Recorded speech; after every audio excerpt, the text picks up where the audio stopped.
Howdy partners, it's so good to be here again. I'm starting off my week at the cinema with The Shrouds, the latest David Cronenberg film. Yes, that esteemed Canadian filmmaker that has freaked out the world on many occasions. So because of that, I'm always hesitant to go into watching a Cronenberg film. And don't get me wrong, he's made some truly incredible films in the past that have pushed the limits of what the medium of cinema is capable of, while testing the endurance of the viewer's mind, body, and soul.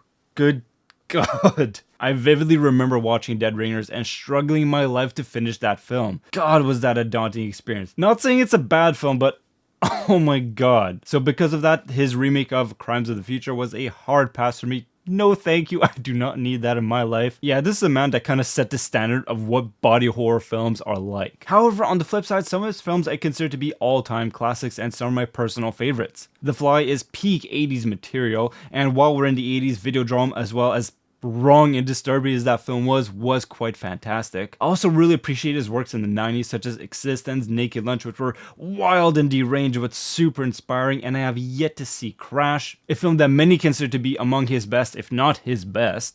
And I have this beautiful Criterion edition of that film here. I don't know why I still haven't watched it. I guess I'm waiting for the perfect occasion. I don't know what an occasion for that kind of film would be, but it'll come. And then there are two films of him which I actually discovered Cronenberg on them, which are very fundamental to my growth as a young artist and are a pivotal moment in my life that kind of developed my love for cinema itself. Even if these are two films that are a little out of his usual wheelhouse of freaks, psychedelic, science, body horror films. Of course, I'm referring to A History of Violence and Eastern Promises, two fantastic crime dramas. And in Eastern Promises, Vincent Cassel did appear, and he is re-collaborating with David Cronenberg yet again on this film, The Shrouds.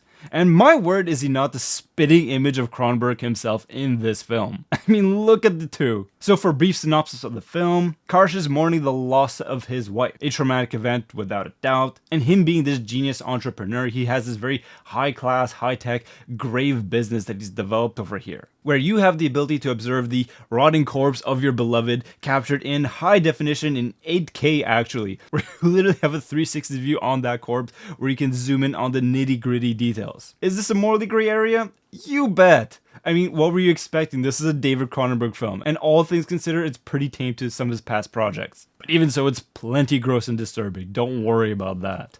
In fact, the film literally starts off with this blind date. Talk about a red flag where your date, within the first hour, shows the rotting corpse of his deceased wife. Oh my god, oh my god.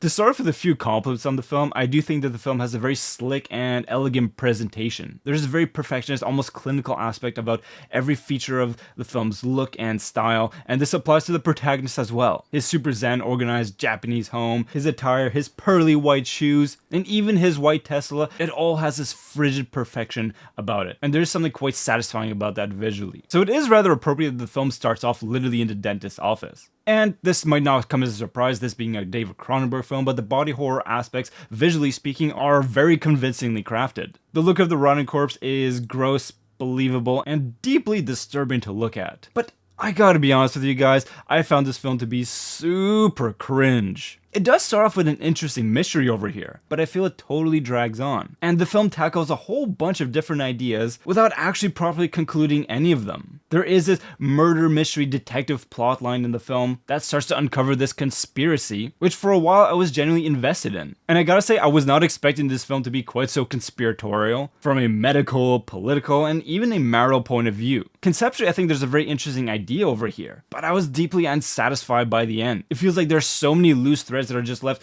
totally unresolved. And to be clear, I am not against having open-ended endings in films. Oftentimes I feel these question marks lead to a deeper appreciation of the film post-credits for me. But here I remember leaving the cinema feeling deeply unsatisfied.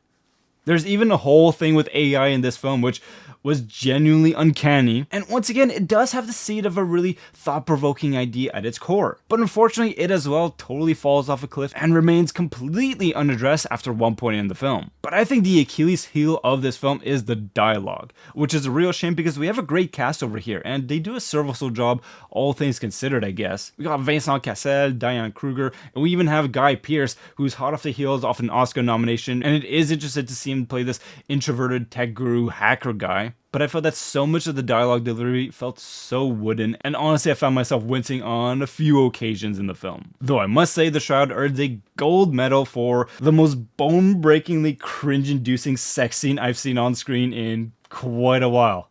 Oh my god. Ugh. So the film does have its moments of intrigue, and there is something very intimate and personal about the way our protagonist here is mourning the loss of their wife, as dark as their method of coping with this is. And there's no question whatsoever that the visual craft of this film is super elegant. But I just did not vibe with this film, which is why I'm gonna give it a 5 out of 10. What a strange and disturbing film. I mean, I'm not surprised seeing that this is a David Cronenberg film, but yeah, I don't think this is gonna be among my favorites in his filmography. Though perhaps you will feel differently. I know that there are people out there that got a lot more out of this film than I did. And FYI, I did get a Palme d'Or nomination at the Cannes Film Festival, so there's that as well. But for my part, this was not exactly my cup of tea. So with all that being said, wishing you and your loved ones nothing but the best. Take care and talk to you soon.